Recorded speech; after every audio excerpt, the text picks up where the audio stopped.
Anyways, Sir Jay, itong si Senator Joel Villanueva, parang may ganyang plano. Tapos yung mga Duterte allies, parang ganun din, may mga kaso, di ba? Tulad ni Senator Bongo, kinasuhan din. Si Senator Bato, may banta rin ng possible na ikulong sa ICC at marami pang ibang inaabangan. Ano bang masasabi mo dyan, Sir Jay?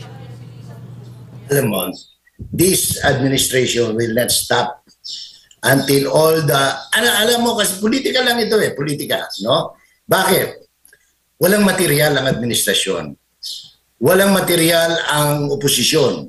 Yung pula, yung dilaw, yung kakampek, ano pa? Kakampi. Tama ba yun? Kakamping. Kakampik pala. Kakampek naman.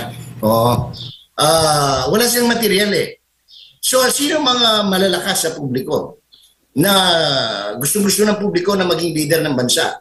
No? Gusto ng public. Inday Sara Duterte.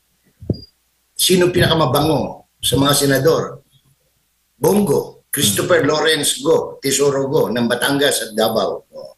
Sino pa na nakikita nilang pwedeng manindigan?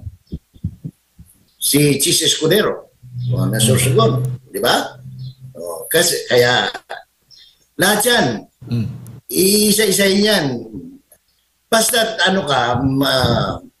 possible material ka for the next election, gigipain ka talaga nila. They will try to do that because that's their only hope that they can continue in office. Di ba? Kasi pagka 2028, wala na. Paano na yung maliligayang araw sa flood control, sa classroom, sa farm to my pocket road, di ba? So, tapos yung happy days. Paano ka makakabili ng bagong jet, ng bagong helicopter, ng bahay sa Italy, sa France, sa Madrid, di ba? Sa Oakland, California. Paano ka magpapaaral ng mga anak mo sa France, sa England? Di ba? Paano mo mapapalabas sa bilangguan ng anak mo pag ito'y nasangkot sa drug smuggling sa airport?